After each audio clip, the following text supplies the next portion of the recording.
Good morning, afternoon, or evening, and welcome to Nancy Drew Legend of the Crystal Skull, where we are in for some light reading. So, an overview. One of the most ancient and widespread legends known to humankind can be summed up thusly. Scattered over the earth are 13 humanoid skulls carved out of pure crystal. At some point in the future, a fate will bring the 13 skulls together, and they will speak, imparting wisdom that'll save the human race from annihilation and usher in a golden era of peace and enlightenment. There are several versions of this legend. In one, the skulls were created by Mayans, Incans, or Aztecs, and collectively form a repository of information detailing how and why humans came to be. Another legend credits the creation to the extraterrestrials who seeded the earth with the human race and left the skulls behind to explain their actions at some point in the future. Yet another contends the skulls are ancient in origin, but more important, that each skull is somehow magical in and of itself. The distinctive gifts they offer their owners reputedly include precognition, clairvoyance, telekinesis, and, of course, immortality. Some variations combine all of the above.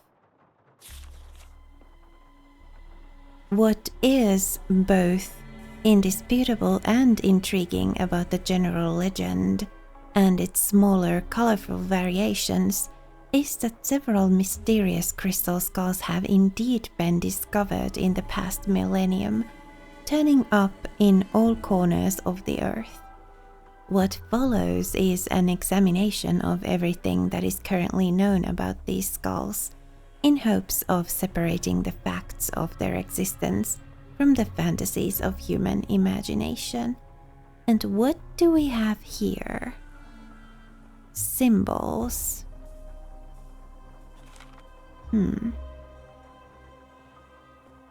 The Whisperer. The first documented reference to the crystal skull, known as the Whisperer, came in 1532, shortly after Hernando de Soto helped Francisco Pizarro ambush and capture the Incan Emperor Atahualpa at the Battle of Cajamarca. De Soto's aide-de-camp, while updating the De Soto's expedition records, noted that during Atahualpa's subsequent imprisonment, De Soto befriended the Incan ruler. In time, Atahualpa told De Soto a secret. He possessed an exquisitely detailed life-sized human skull that the ancient ones had carved out of pure clear crystal. He happened upon it at the hut of a deceased high priest, whose astonishingly advanced age had caused his fellow priests, out of fear and jealousy, to slip him a fatal dose of poison. Atahualpa took a fancy to the skull and kept it, and soon realized that the skull, which he contended would sometimes whisper to him in an unearthly voice, using unfamiliar words, was giving him immunity to all human ailments. As long as he possessed the skull, Atahualpa told De Soto, he would live forever. But like the priest before him, and like everyone who possessed this particular skull after him, Atahualpa soon discovered that while the skull could perhaps protect him from the ravages of time and nature, it was no match for the treachery of his fellow man. To De Soto's great surprise and dismay, Pizarro had Atahualpa executed. Although there is no other mention of the skull in De Soto's records, it is highly doubtful that the Spaniard would have left such a treasure behind when he returned to Europe in 1536. Indeed, the next documented reference to the crystal skull, which Alahualpa seems to have inadvertently bequeathed to De Soto, came in a letter written by a nobleman in the court of Philip II, the member of the Austrian Habsburg family, who took over the Spanish Empire in 1556. While a guest at the Habsburgs' palace in Vienna, the nobleman mentions encountering a crystalline head of death, which a manservant swore made utterances strange and low, too terrible for the ear to bear. Apparently, the skull then made its way to France, most likely via Anne of Austria, who married King Louis XIII of France in 1615, because the next reference to a death's head carved from remarkably clear crystal can be found in the manifest of a ship belonging to René Robert Cavelier, Sieur de la Salle, a French explorer who, in 1684, was preparing for a journey that would take the skull, ironically, back to the New World from which it had come. The fact that La Salle took the skull with him on his expedition to colonize the Mississippi River Valley suggests that he may have been aware of its reputation for conferring immortality upon its owner. But once again, his real enemy proved to be not age or disease, but his fellow man. A group of his men stranded in what now is Texas after the expedition landed in the wrong place and antagonized the local Native Americans, eventually mutinied and killed La Salle so they could abandon their mission and head for the relative safety of the French outposts in Canada. The Whisperer, however, appears to have been left behind and didn't reappear until almost 200 years later. The photo to the right, found in the basement of a library in Jonesboro, Arkansas, suggests that by 1881, Alahualpa's crystal skull had found itself in the hands of a traveling huckster, who apparently used it to lure potential patrons to his wagon so he could sell them various bombs and elixirs. If he is the same Curtis Caldwell who, according to census records, settled in Baton Rouge, Louisiana, he lived and worked. Goodness, that scared me. I have no idea what she said actually as I was reading aloud. Where was I? He lived and worked to the ripe old age of 93, dying only when a dissatisfied customer set fire to his house in a fit of anger. My heart is still not calmed down. That was such a jump scare for me, her suddenly saying something. If the Whisperer was in Caldwell's house, it no doubt survived the fire, but exactly what happened to it next has proved impossible to discern, and its current whereabouts is a mystery. But what is known about the skull's previous owners could prove very useful in solving that mystery, for all the people who have possessed it have had two things in common. They lived for an unusually long time, and they always, without exception, met with death at the hand of another. In other words, the trail that leads to the discovery of this particular crystal skull will likely be one that begins with murder.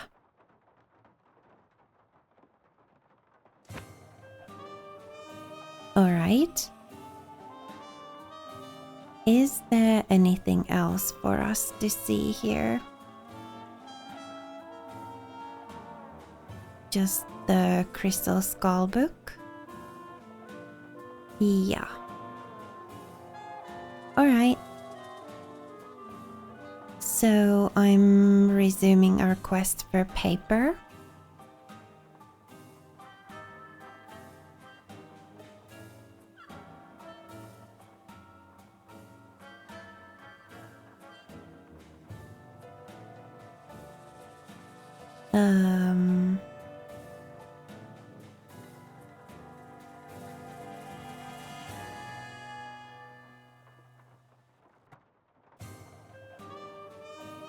Oh yeah, we've looked at these already. There's no paper here. Just the trophies.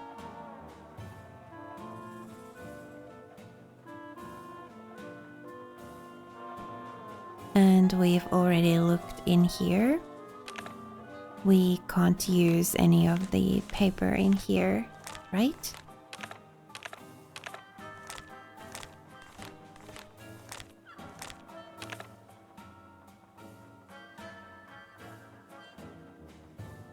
No. I don't think we took anything from there.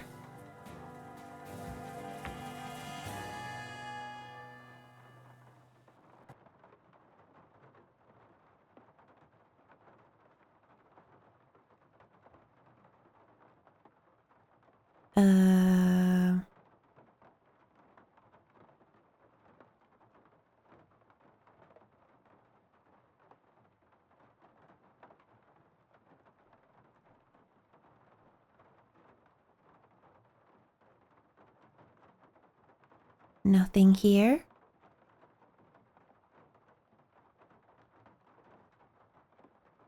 Nothing that I can see, at least.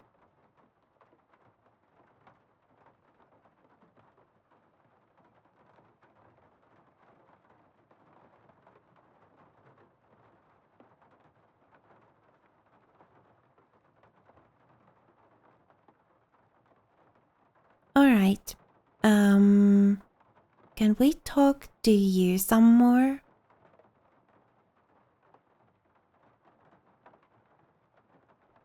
Yes?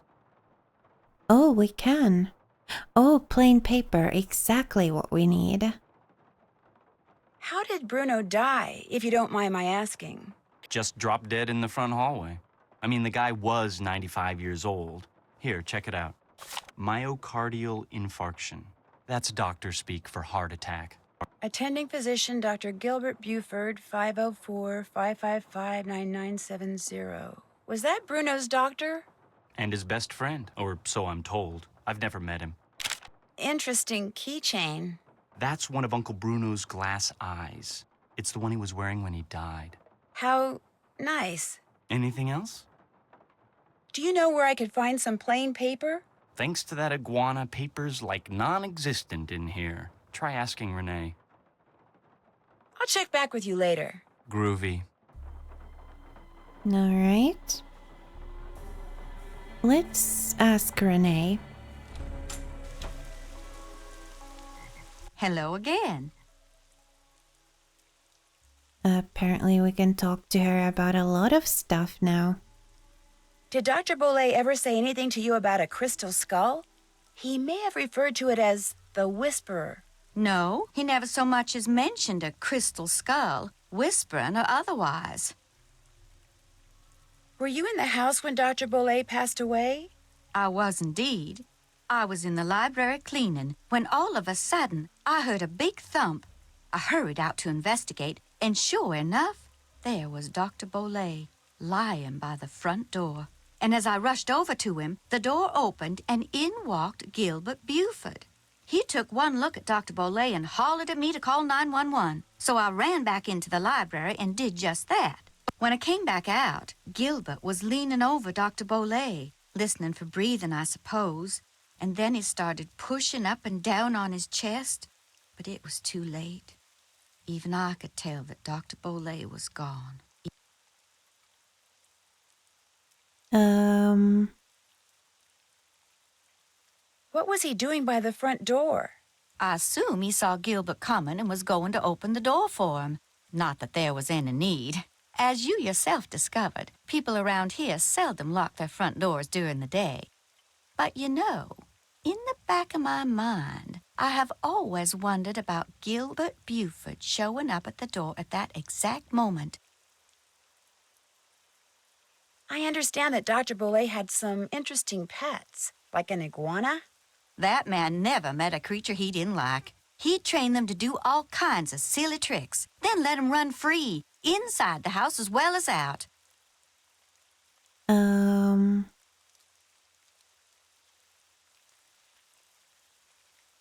Did he ever teach you how to make them do their tricks? I never cared to learn. Don't get me wrong. I liked Dr. Boulay, I truly did. But I swear, sometimes his activities made as much sense to me as bathing in a bayou full of gators. Do you by any chance have some plain paper that I could use? I most certainly do. But it's up in my room, and I'm afraid I cannot retrieve it for you until I'm finished here. You get the sudden urge to draw a picture? Something like that. I know, I'll help you. That way you'll get done faster. Gracious, you are the picture of impatience, aren't you? Well, I appreciate the offer. But here, why don't you just take this instead? It's an extra key to my room. The paper's in a drawer in my nightstand. I have to keep it hidden on account of that paper-thieving iguana. Just go on up and help yourself. But make sure you lock the door when you leave, you hear? You I trust. But Henry, him I do not. I really appreciate this. And long as you're going up there, my appetite could use a little placating, so I would be much obliged if you would bring me a candy bar from my nightstand. And take one for yourself while you're at it. Okay. You bring me that Cocoa Kringle bar like I asked? I'm sorry, I forgot. I'll do it right now. Cocoa Kringle, huh? Interesting. So, where's her room again?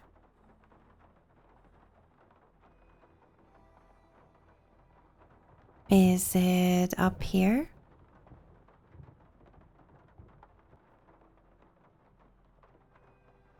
Is it this one?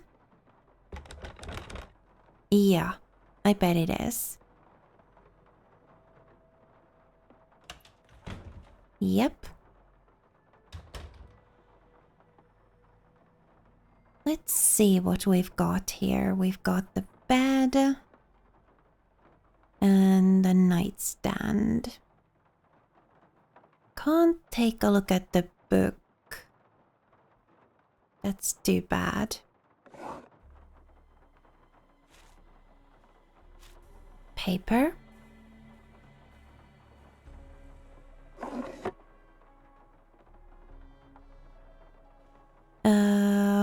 Where did she say she had the... Oh, oh wow, quite a stash. One for Renee. And one for me. Yum. Gosh, these things are good. Okay.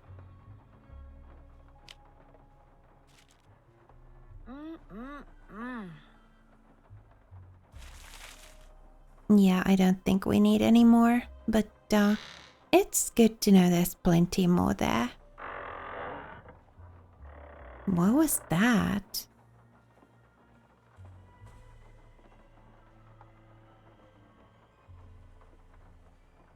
Obviously, we're taking a look at this. There's more chocolate. There's a powder. Hiccup powder.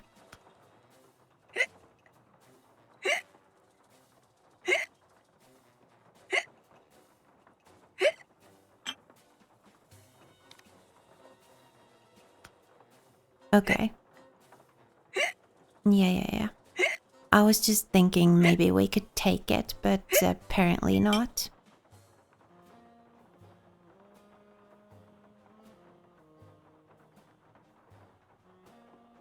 So there's hiccup powder there. And we can't do anything else. There. I'm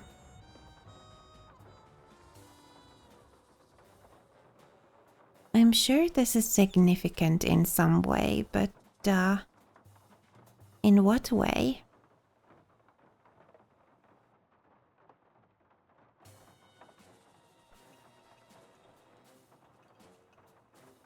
Can't take a look at what's in the box. Or at what's in the cupboard. Can take a look at this. Oh.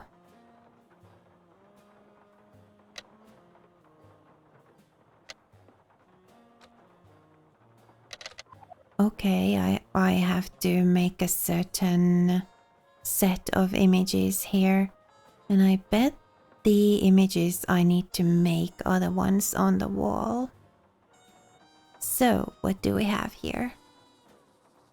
We've got the triangle with the line below it, triangle with the line through it, clock, triangle with a dot at its center, square, like an antique clock, and then the triangle with the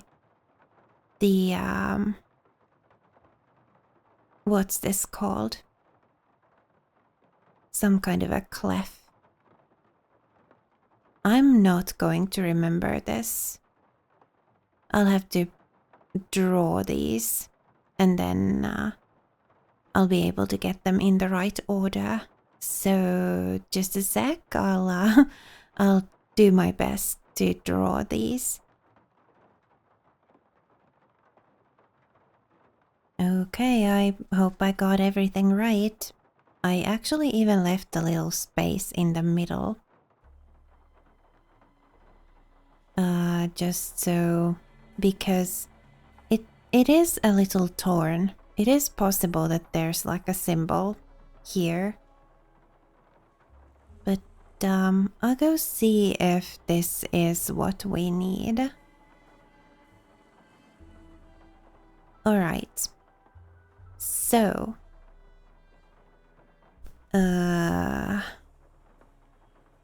the triangle with the line under it.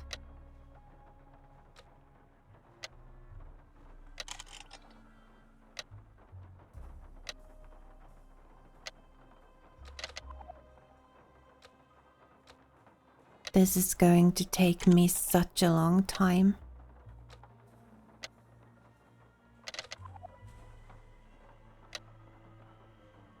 That's not... Because we just need one line.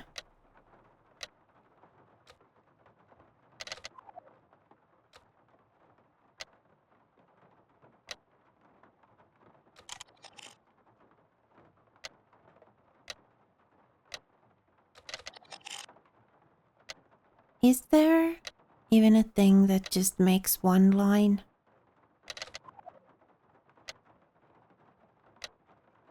I don't see how I can make the symbol.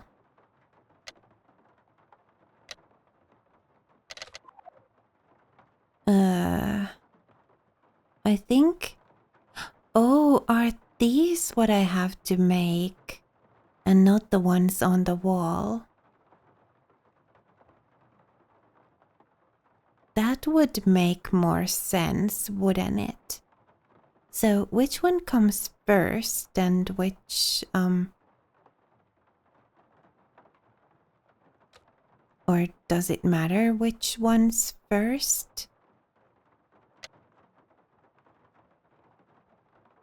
Oh, I can't undo.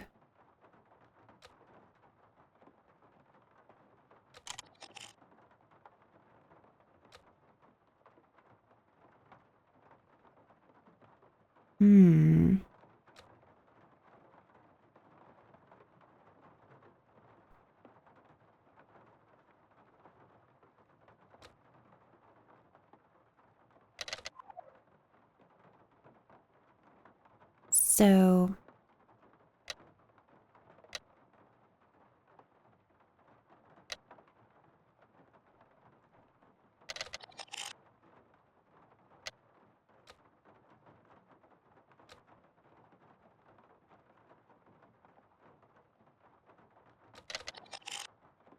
that's that, but I don't think that's the thing we need.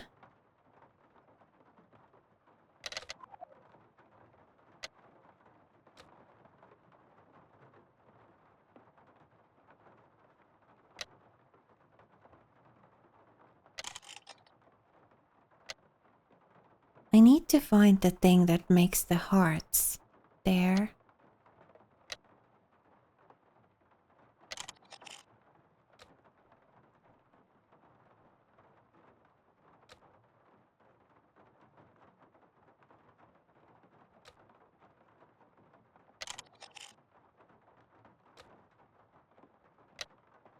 Oh, that's the one. Okay, so clearly we need this. And then is it this one that we need?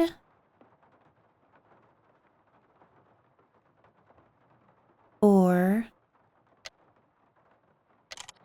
this one?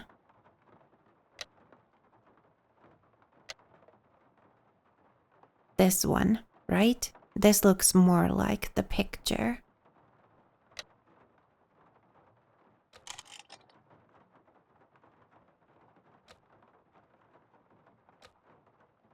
Where's the... There it is. But this doesn't look like the picture, so it's not that.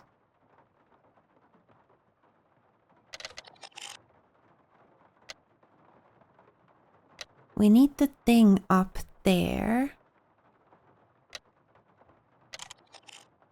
This makes the thing up there, but it also makes too many... This is not it.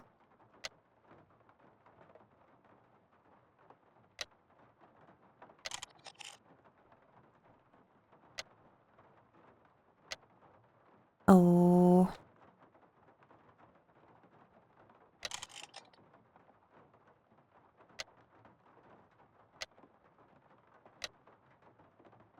And then...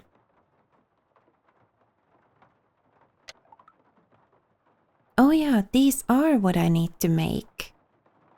Okay.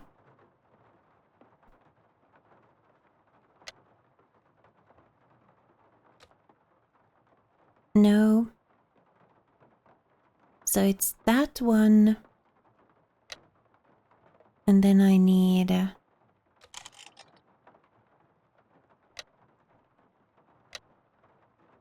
That's one of them.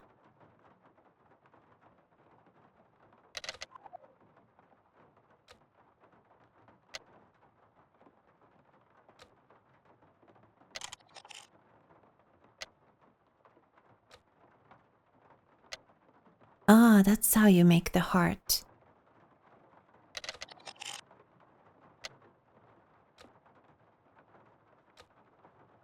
And then I need the 2 lines. Which one was it that made those?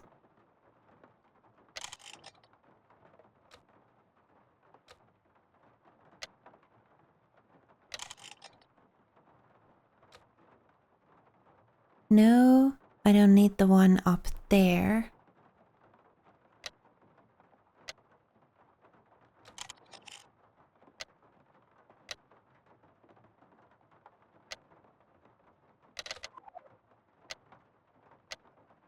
Ah, this one.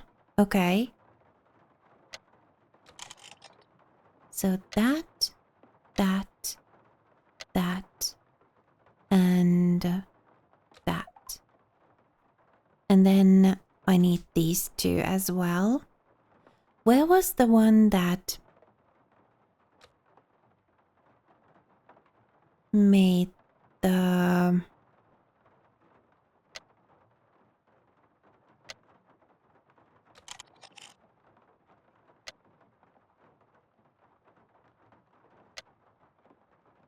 That's one of the things we need.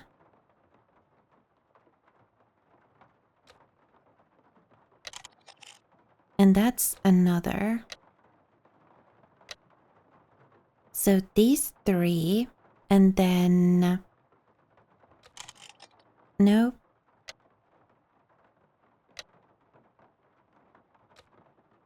Uh-huh, okay.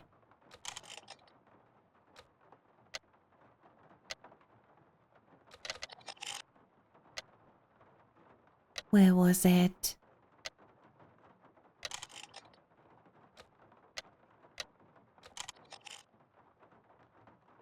No? Oh, I need these as well.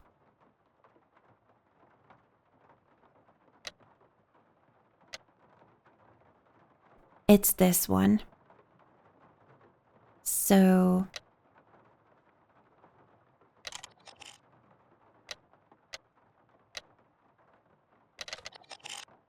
No.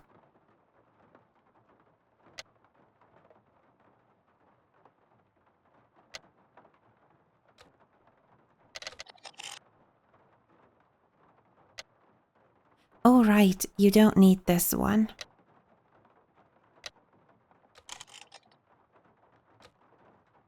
No. It's the one next to it. That. That. That. And that. Finally. Then I need...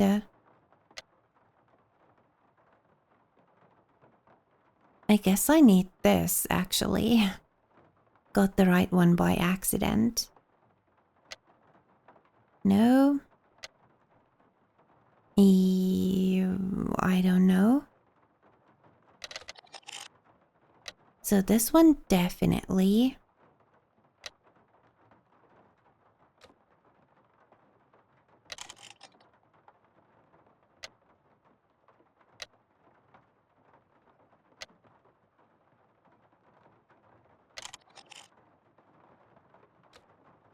No, it's this one.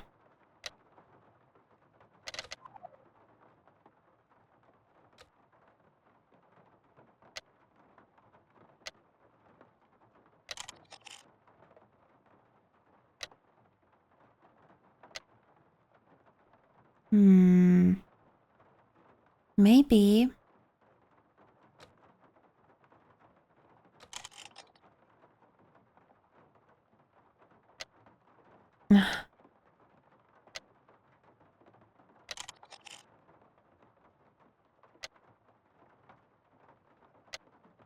Oh no. Keep pushing the wrong things.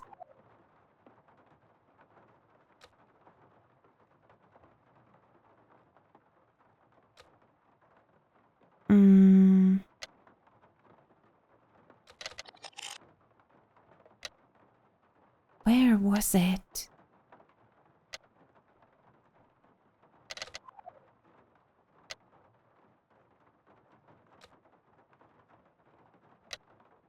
No.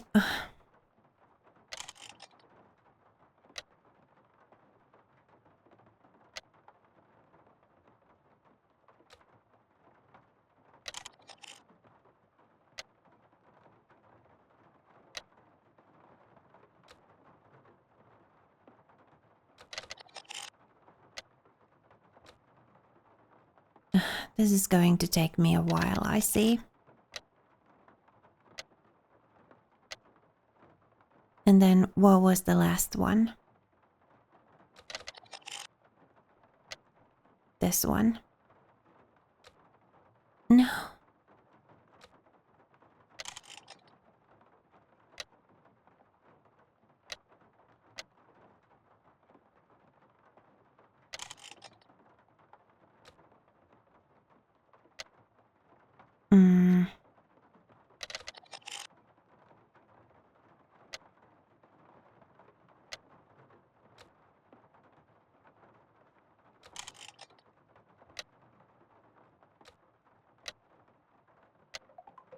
Got it eventually.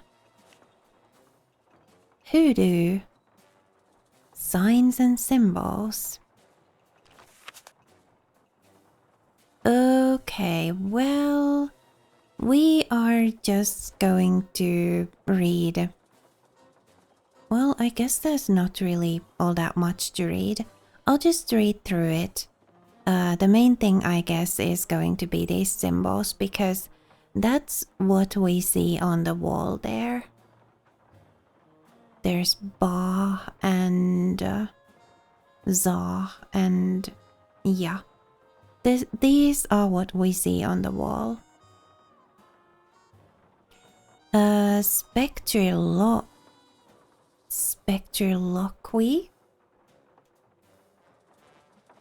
Okay. To most people, spells that are cast using words spoken aloud sound like gibberish.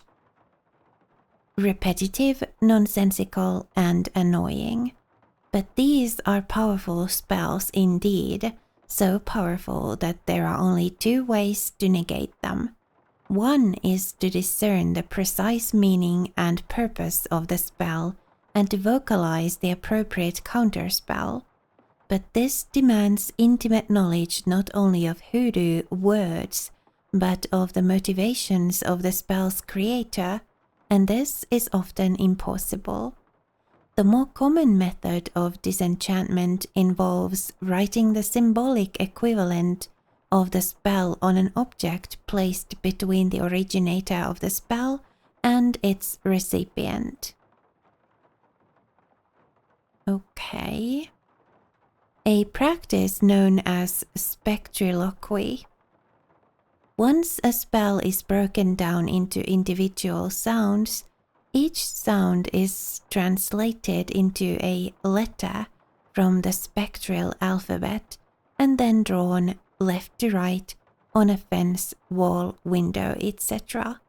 The spectral alphabet is comprised of 28 symbols and is based on 4 basic vowel sounds.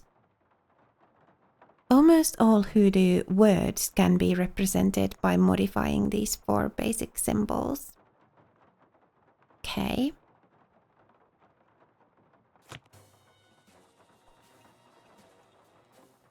And that's all we can get from there, and we actually can't even take the book with us. Am I going to have to do that every time I want to get access to the book? Because I'm sure I will have to come back to it. Well, I suppose we'll see. No, I won't. Good. Very, very, very good. So, I don't know that we need to decipher the meaning of the, this over here. We can if we need to, but we don't need to at the moment. I think we just need to go back down to the housekeeper and give her the chocolate. And we'll do that in the next episode. For now, thank you so much for watching and spending a little of your time with me here today. It was lovely to have you. Please remember to be kind to yourself. Have a lovely rest of your day. And I will see you again. Oh, hang on. There's a creepy doll that we can't do anything about. Well, yeah, now that we've discovered that, I will, see you again next time. Right? There isn't anything more for us to discover here? No. Alright, so, I'll see you again next time.